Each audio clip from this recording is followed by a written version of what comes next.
Oi pessoal, esse é o tópico 6 da aula de Economia e Finanças da Faculdade de Tecnologia da Unicamp. Nesse tópico, vamos abordar a temática da evolução do dinheiro no mercado. Dinheiro, como nós já vimos, não é exatamente um bem, ele é sim um meio de troca. Sem ele, você não consegue obter os bens que necessita para a manutenção da sua vida.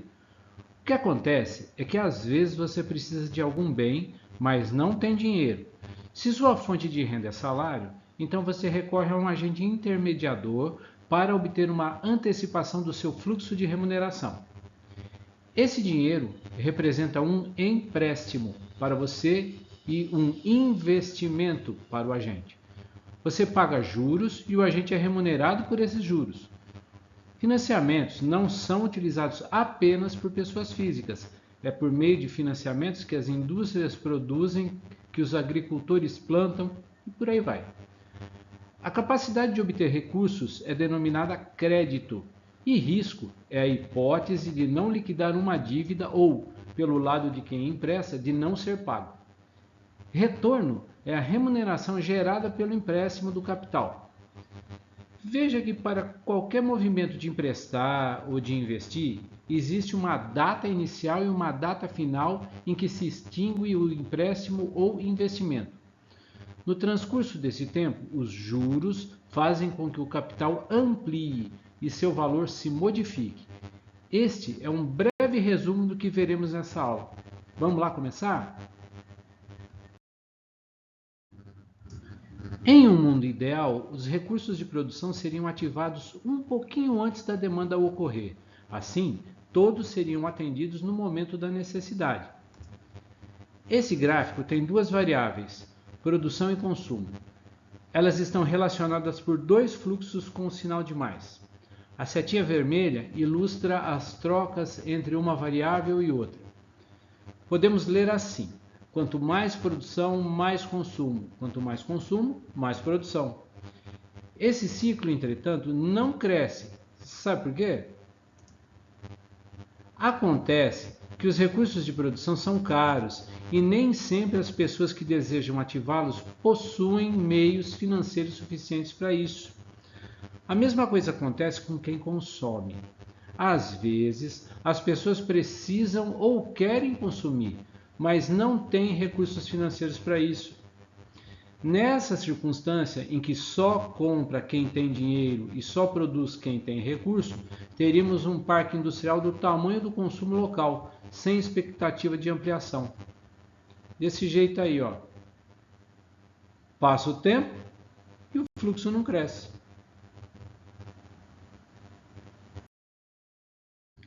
Agora, observe esse diagrama. À direita, temos o mesmo problema. A produção tem o mesmo tamanho do consumo. Vamos imaginar que as pessoas não compram mais porque não conseguem adiantar seu salário. Se elas pudessem, elas comprariam.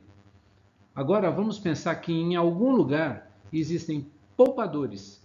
Eles têm dinheiro excedente, mas não estão muito interessados em comprar mais. Por isso, deixam seu dinheiro parado, guardado. Só que nesse mercado existem outros agentes que se interessam em intermediar operações entre as pessoas que querem consumir e as pessoas que têm dinheiro. A ideia é que os intermediadores procurem no mercado quem, entre os poupadores, deseja se tornar investidor. Essa relação de reforço nós lemos: quanto mais intermediadores, mais investidores, beleza? Então, os intermediadores buscam no mercado quem quer se transformar de mero poupador a investidor. Essa relação, que tem um menos na seta, que vocês estão vendo aí, lemos, quanto mais investidores, menos poupadores. Ou seja, é uma medida inversamente proporcional, ok? Sabendo da existência de crédito, quem não está consumindo vira tomador de crédito. No diagrama, a relação pode ser interpretada como quanto mais consumo, mais tomadores de crédito. Os tomadores de crédito dependem dos intermediadores para conseguir crédito. Essa relação é um ciclo virtuoso. Quanto mais tomadores, mais intermediadores. E quanto mais intermediadores, mais tomadores. O fato é que as pessoas vão comprar se o crédito for bom. Se houver um volume significativo de tomadores, naturalmente haverá outro volume grande de investidores interessados em tirar seu dinheiro da poupança e emprestar. É o que acontece, por exemplo, na Bolsa de Valores, quando investidores emprestam para a produção. Agora, vamos ver como é que fica a dinâmica desse mercado simulado.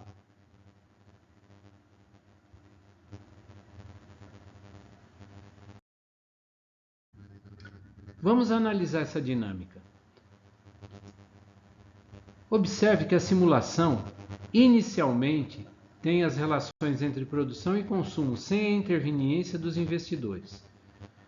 Agora observe que no momento em que os tomadores de recursos buscam dinheiro para aumentar o consumo, no momento seguinte, investidores investem em produção para atender à demanda.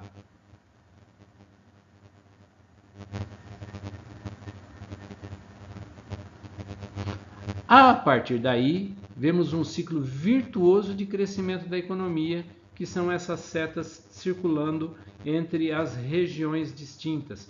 Observem que a relação da produção para o consumo começa a ficar mais robusta, mais complexa.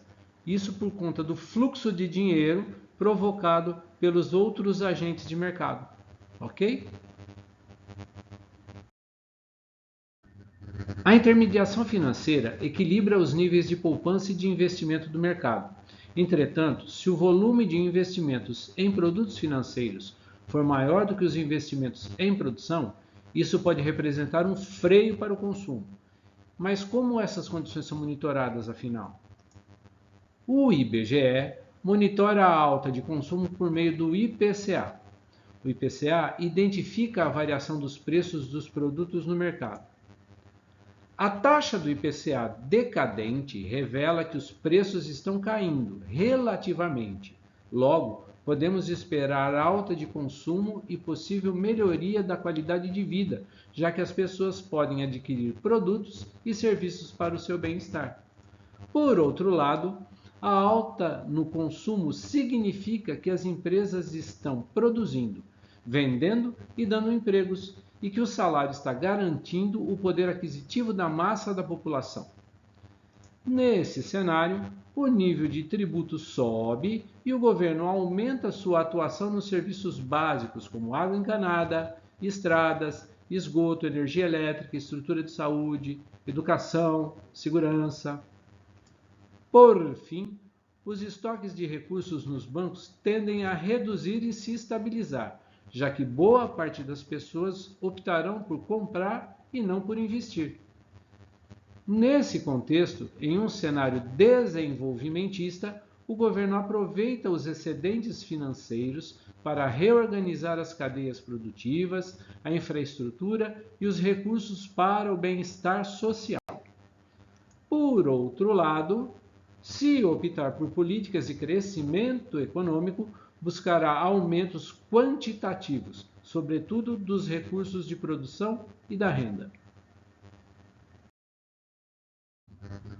Tanto no cenário de crescimento quanto de desenvolvimento econômico, o governo precisa monitorar a demanda por capital e a sua finalidade. Por exemplo, a demanda do setor produtivo espera juros que não impactem nos custos e a oportunidade de investir para atendimento à demanda latente ou para a demanda que se espera, dadas as avaliações de crescimento do mercado. Agora, no setor financeiro, onde estão os bancos, se esperam juros competitivos e baixo risco, pois é o desejo do setor explorar mais o recurso financeiro com a concessão de crédito com juros altos, risco baixo e que signifique amplificação de retorno. Os juros representam sempre uma preocupação para quem empresta e para quem toma emprestado. Risco e juros são variáveis que estão sujeitas à ação do tempo. Por exemplo, imaginemos o empréstimo de um principal. Principal é o valor emprestado no tempo presente, beleza? Em T0, com a expectativa de liquidação. Liquidação é o pagamento da dívida, tá? Lá no futuro.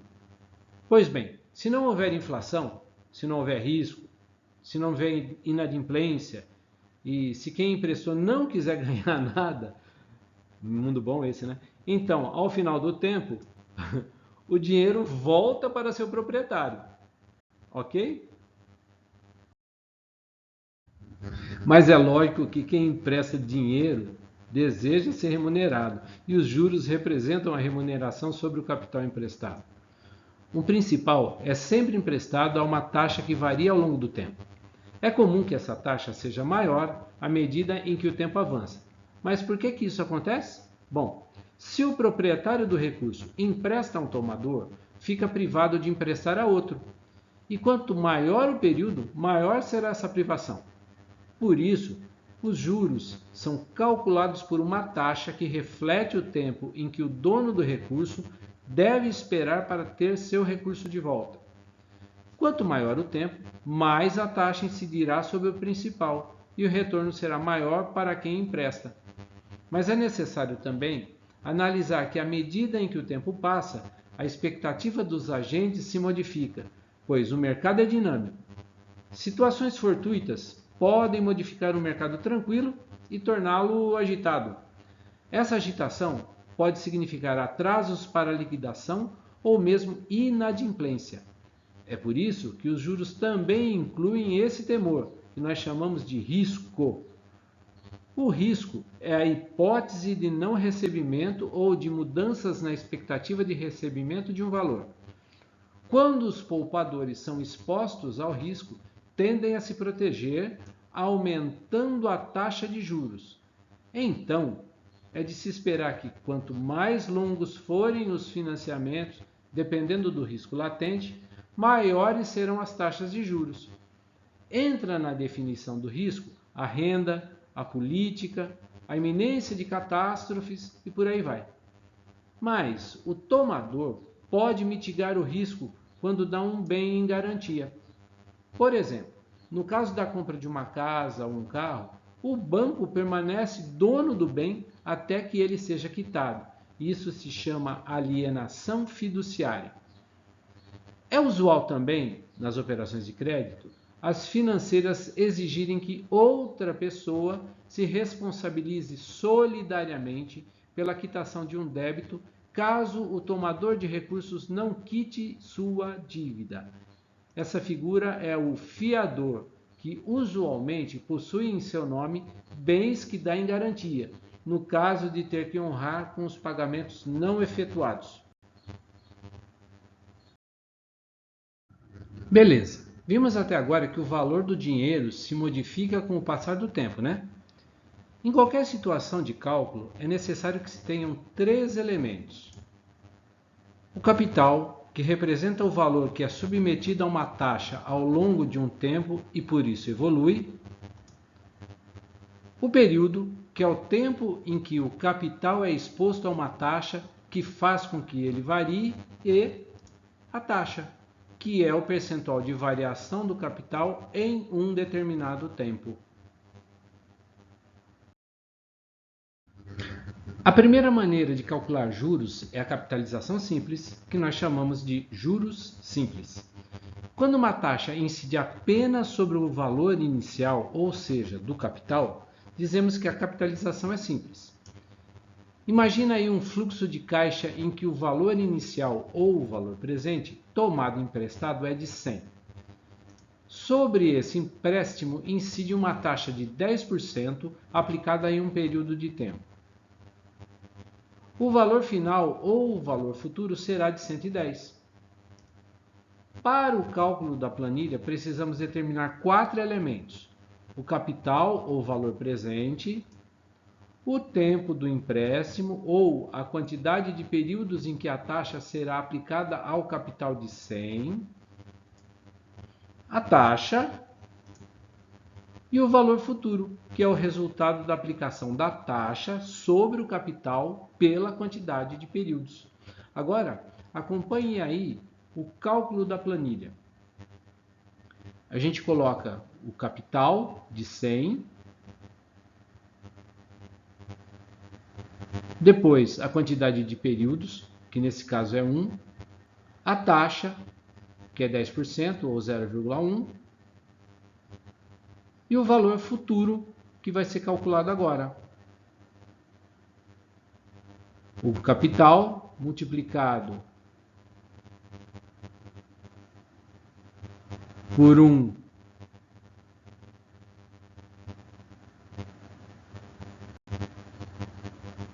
mais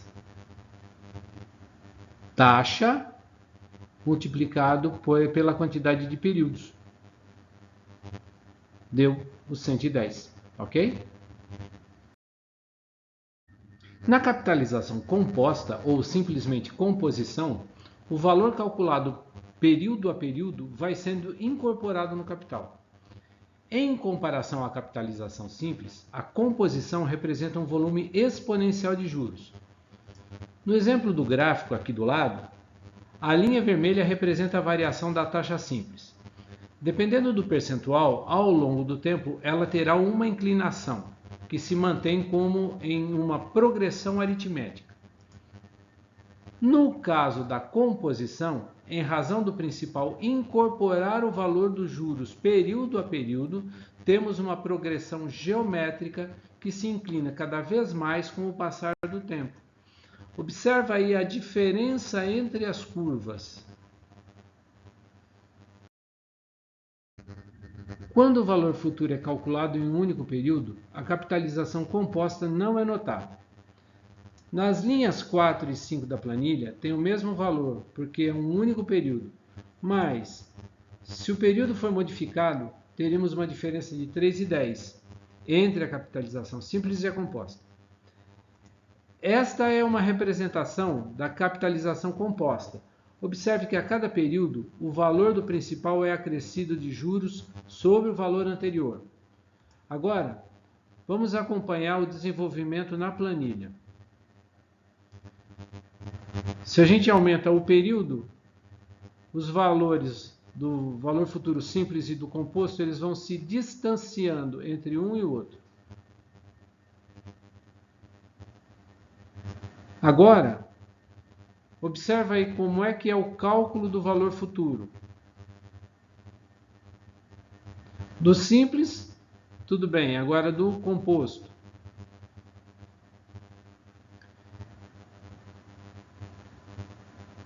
O valor do capital multiplica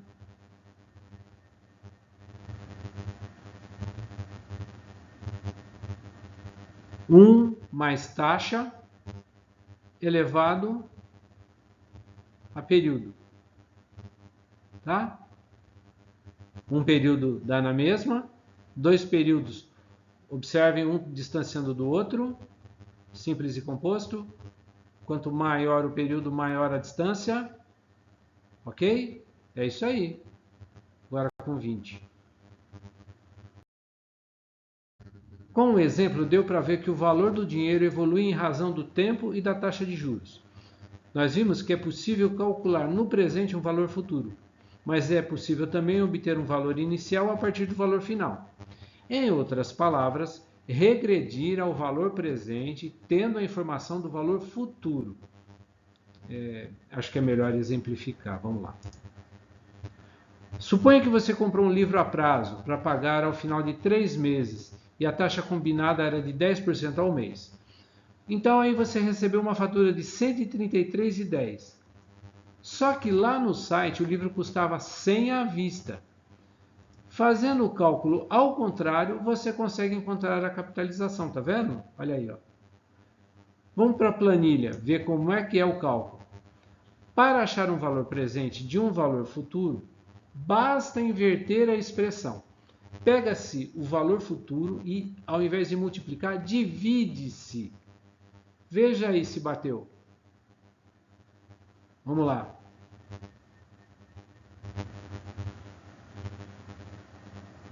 Aí é o valor futuro, que está em B5. Beleza? Dividido. Isso, dividido. Enter. Viu? Bateu. Capital VP. Ahá! Muito bem. É isso aí. As taxas de juros determinam como o dinheiro evolui no tempo. Existem várias maneiras de interpretá-las. Olha só. Voltemos ao exemplo da capitalização simples. Vamos imaginar uma capitalização simples em 3 períodos. Uma taxa de 10% no período daria, ao final de 3 períodos, a taxa nominal de 30%.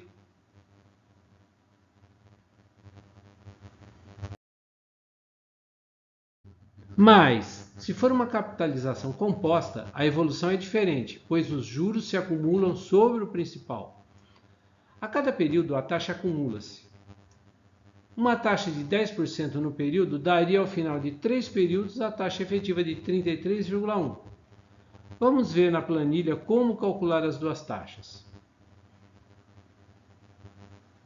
Aí na taxa efetiva nós fazemos 1 mais a taxa elevado a período menos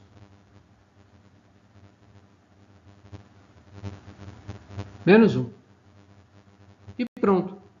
Temos 33,1% de taxa. Bom, gente, é nessas linhas gerais que funcionam o crédito e a poupança e, além disso, a evolução dos valores financeiros. Eu gravei esse vídeo para apresentar a vocês os principais conceitos dessa aula, mas é muito importante que também leiam o livro. Agora, lá na oficina prática, veremos 2 modelos de valoração financeira que são muito importantes. Vamos lá então!